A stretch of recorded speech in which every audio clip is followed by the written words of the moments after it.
जय हिंद दोस्तों। आज हम लोग इस वीडियो में क्लास 10th फिजिक्स चैप्टर 1 प्रकाश का परावर्तन इसके लघु उत्तरीय प्रश्नों को हल करने वाले हैं। तो इससे पहले यदि आप लोग इस चैनल पे नए आए हैं तो चैनल को सब्सक्राइब कर देंगे, वीडियो को लाइक और अपने दोस्तों के पास शेयर कर देंगे। पहला प्रश्न है कि अपसारी, समांतर और अभिसारी किरण पुंज से आप क्या समझते हैं। इसका उत्तर लिखेंगे कि ओबे किरण पुंज जो किसी एक बिंदु स्रोत से निकलकर चारों ओर फैलती चली जाती है, ऐसे किरणों को ही अपसारी किरण पुंज कहते हैं। फिर दूसरा है समांतर किरण पुंज, तो इसका लिखेंगे कि ओबे किरण पुंज जो किसी भी आपस में नहीं मिलते हैं तथा एक दूसरे के समांतर रहती है, ऐसे किरणों को ही समांतर किरण पुंज कहते हैं। यानी कि ये जो किरण पुंज होगा वह कभी भी दोनों आपस में नहीं मिलेगा, बल्कि ये एक दोनों के समांतर ही चलता चला जाएगा। और फिर तीसरा है अभिसारी किरण पुंज, तो इसका लिखेंगे कि वे किरण पुंज जो किसी एक बिंदु पर सभी किरणें आकर मिलती है, वैसे किरणों को अभिसारी किरण पुंज कहते हैं। जैसे कि मान लीजिए यदि कोई सूखने वाला लाइट हो सकता है या फिर कोई सूखने वाला गैस या फिर यंत्र होता है, तो इस प्रकार से ही इसका उदाहरण हो सकता है। अगला प्रश्न है कि पारदर्शी, पारभासी तथा अपारदर्शी पदार्थों में क्या अंतर है, हमें अंतर इनमें बताना है। लिखेंगे कि वह पदार्थ जिनसे होकर प्रकाश की किरणें आर पार जा सकता है, वैसे पदार्थों को ही पारदर्शी पदार्थ कहते हैं। फिर लिखेंगे कि वह पदार्थ जिनसे होकर प्रकाश की किरणें आर पार नहीं जा सकती है, उसे अपारदर्शी पदार्थ कहते हैं। और तीसरा कि वह पदार्थ जिनसे होकर प्रकाश की किरणें कम मात्रा में यानी कि अल्प मात्रा में आर पार जाती है, उसे ही पारभासी पदार्थ कहते हैं। पारभासी पदार्थ का उदाहरण हो जाएगा जैसे कि तेल से भींगा हुआ कागज या फिर घिसा हुआ कांच, और भी ऐसे उदाहरण हो सकते हैं। प्रश्न है कि प्रकाश के परावर्तन के नियम को लिखें, यानी कि प्रकाश के परावर्तन का जो नियम है उस नियम को हमें बताना है। इसका उत्तर लिखेंगे कि प्रकाश की किरण किसी सतह पर पड़कर जिन नियमों का पालन करते हुए उस सतह से परावर्तित होती है, उन नियमों को ही प्रकाश के परावर्तन का नियम कहते हैं। प्रश्न है कि वास्तविक और आभासी यानी कि काल्पनिक प्रतिबिंबों में क्या अंतर है, यानी कि हमें इन दोनों में अंतर बताना है। पहला अंतर लिखेंगे कि वास्तविक प्रतिबिंब प्रकाश की किरणों के वास्तव में मिलने से बनता है, जबकि आभासी प्रतिबिंब प्रकाश के किरणों के मिलने के अभाव से यही बनता है। यानी कि आभासी प्रतिबिंब में क्या होता है कि प्रकाश की किरणें ऐसा लगता है कि मिलने वाला है, यानी कि वह मिलता नहीं है असल में, जबकि वास्तविक प्रतिबिंब में प्रकाश की किरणें हैं वह मिलती है तब बनता है। दूसरा अंतर कि वास्तविक प्रतिबिंब को पर्दे पर प्राप्त किया जा सकता है, जबकि आभासी प्रतिबिंब को पर्दे पर प्राप्त नहीं किया जा सकता है। तीसरा अंतर कि वास्तविक प्रतिबिंब हमेशा वस्तु की अपेक्षा उल्टा होता है, जबकि आभासी प्रतिबिंब वस्तु की अपेक्षा हमेशा सीधा होता है। तो यहाँ पे इतने सारे अंतर बताए गए हैं। 5 नंबर प्रश्न है कि समतल दर्पण द्वारा बने प्रतिबिंबों के किन्हीं 3 विशेषताओं का उल्लेख करें। यानी कि जब समतल दर्पण के द्वारा प्रतिबिंब बनता है तो उसका हमें विशेषता बताना है। पहला विशेषता हो जाएगा कि इसके द्वारा बना प्रतिबिंब आभासी और सीधा होता है। दूसरा कि वस्तु के आकार का बनता है प्रतिबिंब। और तीसरा कि पार्श्विक रूप से उल्टा होता है, यानी कि जो प्रतिबिंब बनता है वह पार्श्विक रूप से उल्टा होता है। प्रश्न है कि अवतल तथा उत्तल दर्पण में अंतर स्पष्ट करें। इन दोनों दर्पण में हमें अंतर बताना है। पहला अंतर लिखेंगे कि अवतल दर्पण में वास्तविक और आभासी दोनों प्रकार के प्रतिबिंब बनते हैं, जबकि उत्तल दर्पण में केवल आभासी प्रतिबिंब बनते हैं। दूसरा अंतर कि अवतल दर्पण को अभिसारी दर्पण कहा जाता है, जबकि उत्तल दर्पण को अपसारी दर्पण कहा है। और तीसरा अंतर कि उत्तल दर्पण का दृष्टि क्षेत्र अवतल दर्पण की अपेक्षा अधिक होता है। प्रश्न है कि गोलीय दर्पण की वक्रता त्रिज्या से क्या तात्पर्य है। इसका उत्तर लिखेंगे कि गोलीय दर्पण जिस गोले का भाग होता है उसकी त्रिज्या को वक्रता त्रिज्या कहते हैं। किस दर्पण में केवल काल्पनिक प्रतिबिंब बनता है, अवतल या फिर उत्तल या फिर समतल? हमें इन तीनों में से बताना है कि किस दर्पण में केवल और केवल काल्पनिक प्रतिबिंब ही बनता है। इसका उत्तर लिखेंगे कि समतल दर्पण और उत्तल दर्पण, क्योंकि इन दोनों में ही जो प्रतिबिंब बनता है वह काल्पनिक होता है, जबकि अवतल दर्पण में जो प्रतिबिंब बनता है वह वास्तविक प्रतिबिंब बनता है। अगला प्रश्न है कि उत्तल दर्पण का उपयोग वाहनों के साइड मिरर या फिर पीछे देखने के आईने के रूप में क्यों किया जाता है? इसका उत्तर लिखेंगे कि क्योंकि उत्तल दर्पण में बना प्रतिबिंब छोटा, सीधा और ध्रुव तथा फोकस के बीच होता है। इस दर्पण का दृष्टि क्षेत्र अधिक होता है। इन्हीं कारणों से इसका उपयोग साइड मिरर के रूप में किया जाता है। 10 नंबर प्रश्न है कि अवतल दर्पण में प्रमाणित करें कि F=R/2, यानी कि यह जो फॉर्मूला होता है इसको हमें अवतल दर्पण में साबित करके दिखाना है। तो आप लोग देखेंगे कि ये रहा यहाँ पे अवतल दर्पण और यहाँ से ये किरणें आती है, तो यहाँ से परावर्तन के बाद F से होकर गुजर जाती है और यहाँ पे देख सकते हैं कि इसका जो प्रतिबिंब है वह बन रहा है यहाँ C पे, यानी कि वक्रता त्रिज्या पे। और ये जो दर्पण है वह MN पारा गया है और यहाँ पे बीच में ही इसका ध्रुव होता है यानी कि P है। तो इस तरीके से, और यह जो इधर से रेखा यह है उसका नाम है AB, एक प्रकार की रेखा है। तो चूंकि यह 5 नंबर के प्रश्न में आता है तो इसको बनाने के लिए हमें अच्छे ढंग से पहले लिखना होगा, उसके बाद ही इसको बनाने का आगे की ओर बढ़ेंगे। तो लिखेंगे कि MN एक अवतल दर्पण है जिसका ध्रुव P है, वक्रता केंद्र C तथा PC के मुख्य अक्ष है। AB एक किरण है जो मुख्य अक्ष के समांतर है। दर्पण के B बिंदु पर आपतित किरणें हैं एवं परावर्तन के बाद F से होकर गुजर जाती है, जैसे कि वहां पे चित्र में बताया गया था। त्रिज्या CB दर्पण सतह के C बिंदु पर अभिलंब है। अब उसके बाद बनाने के लिए, इसको साबित करने के लिए लिखेंगे कि परावर्तन के नियम से, यानी कि परावर्तन के नियम से ही उसको साबित करेंगे। तो होगा कि कोण ABC बराबर कोण CBF। उसके बाद हो जाएगा कि कोण ABC बराबर कोण BCF एकांतर कोण के कारण हो जाएगा।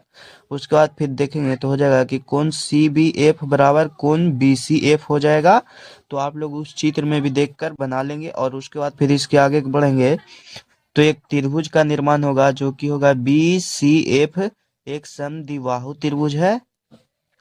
तो उस त्रिभुज में होगा BF बराबर FC हो जाएगा। तो लिखेंगे कि यदि BP के बहुत ही निकट हो तो BF बराबर PF हो जाएगा, और यहाँ पे PF को हम लोग बराबर करेंगे तो PC हो जाएगा, या फिर PC बराबर 2PF हो जाएगा, या फिर R बराबर 2F हो जाएगा। तो इसी प्रकार से F को इधर अलग करेंगे तो हो जाएगा R/2। तो यहाँ पे देख सकते हैं कि यह सत्यापित हो चुका है। तो इस तरीके से ही आप लोग इसको सत्यापन करेंगे। अगला प्रश्न है कि अनंत और वक्रता केंद्र के बीच रखी वस्तु का अवतल दर्पण से बने प्रतिबिंब का निर्धारण स्वच्छ किरण आरेख खींचकर करें। यानी कि वस्तु है वह अनंत और वक्रता केंद्र के बीच में रखा हुआ है, तो उसका प्रतिबिंब कहाँ पे बनेगा यही हमें बताना है। तो आप लोग इस चित्र में देखेंगे तो ये रहा यहाँ पे अवतल दर्पण है और यहाँ पे ये रहा C वक्रता त्रिज्या और यहाँ पे फोकस है और ये इसका ध्रुव है। तो आप लोग देखेंगे कि वस्तु है वह वक्रता त्रिज्या और अनंत के बीच में है। यहाँ पे D नाम का कोई वस्तु है, तो यहाँ पे देखेंगे कि ये यहाँ से इसकी किरणें जाती है और उसके बाद फिर ये F से होकर गुजर जाती है और इसका इधर से करते हैं तो ये यहाँ पे जाकर मिलता है, यानी कि इसका जो प्रतिबिंब बनेगा वह वक्रता केंद्र और फोकस के बीच में ही बनेगा। तो आप लोग देख सकते हैं जो कि इसका कटान बिंदु है वह इन दोनों के बीच में ही यहाँ आ रहा है। तो इस प्रकार से ही इसका चित्र का निर्माण होगा। प्रश्न है कि निम्नलिखित चित्र, यानी कि ये जो चित्र दिया गया है इसके अनुसार किरण आरेख को पूरा कर प्रतिबिंब का स्थान निर्धारित करें।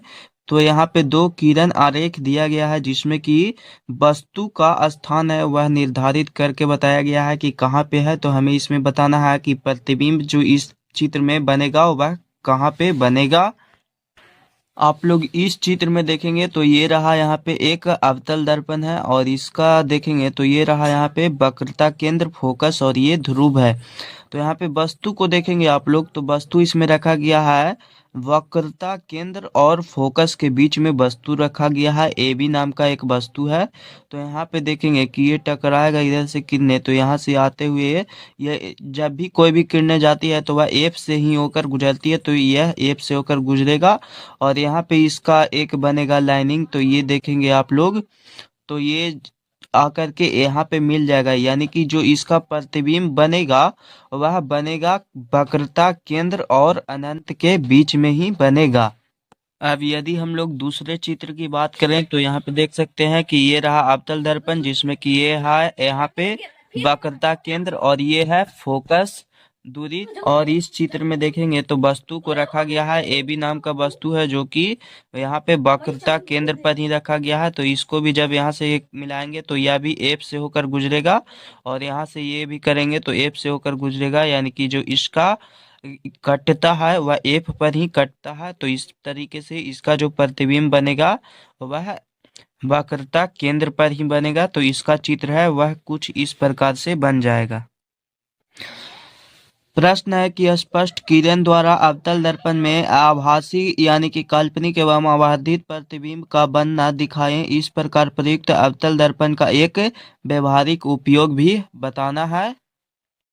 तो आप लोग देखेंगे तो ये रहा एम एन एक अवतल दर्पण है, और इसका फोकस दूरी ये रहा, और ये रहा वक्रता केंद्र, और ये है इसका पी यानी कि ध्रुव। तो जैसे ही इस पे किरणें जाएगी तो वह इसी पथ पर ही पुनः वापस लौट जाएगी। तो इसका जो प्रतिबिंब है वह बनेगा काल्पनिक यानी कि आभासी प्रतिबिंब बनेगा, और यह आवर्धित भी प्रतिबिंब बनेगा। तो इस प्रकार से ही इसका चित्र बनेगा। अब हमें इसका उपयोग के बारे में बताना है कि इसका व्यवहारिक उपयोग हम लोग क्या क्या चीजों में करते हैं। पहला उपयोग लिखेंगे कि अवतल दर्पण का उपयोग हजामती के रूप में किया जाता है, यानी कि दाढ़ी बनाने के रूप में भी किया जाता है। दाढ़ी जितने भी लोग बनाते हैं वे सभी इसका यूज करते हैं। दूसरा कि रोगियों के नाक, कान, मुंह, दांत आदि की जांच करने के लिए डॉक्टर अवतल दर्पण का उपयोग करते हैं। और तीसरा कि टॉर्च, वाहनों के हेडलाइटों तथा सर्च लाइटों में अवतल दर्पण का उपयोग परावर्तकों के रूप में किया जाता है। अगला प्रश्न है कि यदि 25 सेंटीमीटर फोकस दूरी के एक अवतल दर्पण की सहायता से सीधा प्रतिबिंब बनाना हो तो दर्पण से वस्तु की दूरी की परास यानी कि कितना दूर पर हम लोग उस दर्पण से वस्तु की को रखेंगे। प्रतिबिंब की प्रकृति क्या होगी, यानी कि प्रतिबिंब कैसा बनेगा। प्रतिबिंब वस्तु से बड़ा होगा कि छोटा। इस परिस्थिति में प्रतिबिंब बनाने की क्रिया को दर्शाने के लिए एक किरण आरेख खींचे। तो सबसे पहले हम लोग इसका उत्तर लिखेंगे कि जब वस्तु अवतल दर्पण के सामने उसके ध्रुव और फोकस के बीच में हो तो उस वस्तु का सीधा और आवर्धित आभासी प्रतिबिंब दर्पण के पीछे बनता है। अतः उपयुक्त परिस्थिति में वस्तु की दूरी से 0 सेंटीमीटर से 25 सेंटीमीटर के बीच होनी चाहिए।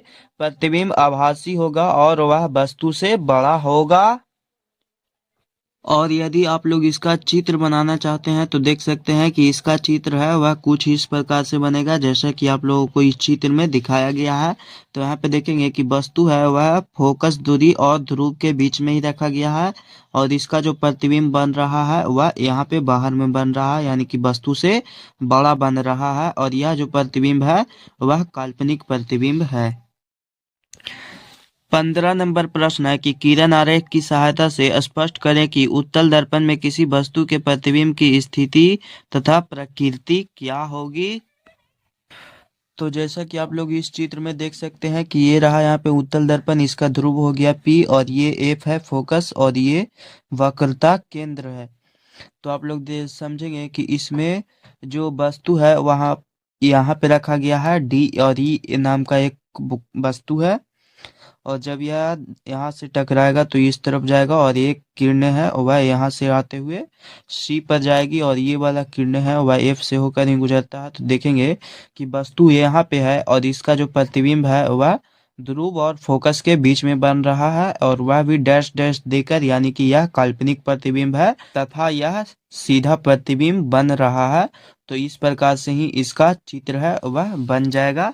और आप लोग देखेंगे तो ये एम और एन है, वह दर्पण का नाम दिया गया है कि एम एन नाम का एक दर्पण है, उत्तल दर्पण। प्रश्न है कि कल्पना कीजिए कि आप एक चमकीले कागज से ढके बेलनाकार खंभे के सामने खड़े हैं। इस प्रकार से बने बेलनाकार दर्पण में आप अपना किस प्रकार का प्रतिबिंब देखेंगे? इसका उत्तर लिखेंगे कि बेलनाकार दर्पण एक तरफ से समतल दर्पण और उत्तल दर्पण का संयोजन है। ऊर्ध्वाधर यह एक समतल दर्पण और क्षैतिजतः यह एक उत्तल दर्पण की तरह ही कार्य करेगा। अतः ऐसे दर्पण में व्यक्ति के प्रतिबिंब का लंबाई व्यक्ति के लंबाई के बराबर होगी, परंतु व्यक्ति के शरीर का जो चौड़ाई प्रतिबिंब की शरीर की चौड़ाई कम होगी। इसीलिए ऐसे दर्पण में व्यक्ति को अपना चेहरा और शरीर पतला ही दिखाई देगा। यानी कि यदि कोई व्यक्ति बेलनाकार दर्पण के सामने जाकर खड़ा हो जाता है तो उसका जो चेहरा और शरीर है वह पतला दिखाई देगा। तो अभी तक यहाँ पे आप लोग चैनल को सब्सक्राइब नहीं किए होंगे तो सब्सक्राइब कर देंगे, वीडियो को लाइक और अपने दोस्तों के पास शेयर कर देंगे। अब इसका लास्ट प्रश्न है कि निम्नलिखित परिस्थितियों में जिस प्रकार के दर्पण का उपयोग किया जाता है उनका नाम बताएं। तो पहला है कि कार के हेडलाइट, वाहनों के साइड मिरर या पीछे देखने के आईना के रूप में, और तीसरा है सौर भट्टी में। तो इन सभी में किस प्रकार के दर्पण का उपयोग किया जाता है? तो लिखेंगे कि कार के हेडलाइट में अवतल दर्पण का उपयोग किया जाता है, वाहनों के साइड मिरर या फिर पीछे देखने के आईने के रूप में उत्तल दर्पण का उपयोग किया जाता है, और सौर भट्ठी में अवतल दर्पण का उपयोग किया जाता है। तो अभी यहाँ पे सारे प्रश्न सॉल्व हो चुके हैं, और यदि आप लोग इसके आंकिक प्रश्नों का भी हल देखना चाहते हैं तो आप लोग कमेंट कर दीजिएगा, मैं इस पर भी एक वीडियो बनाकर डाल दूंगा जिससे कि आप लोगों को बहुत ही ज़्यादा आसानी से और हेल्प मिल जाएगा। तो मिलते हैं फिर हम लोग एक नए वीडियो के साथ, तब तक के लिए जय हिंद जय भारत।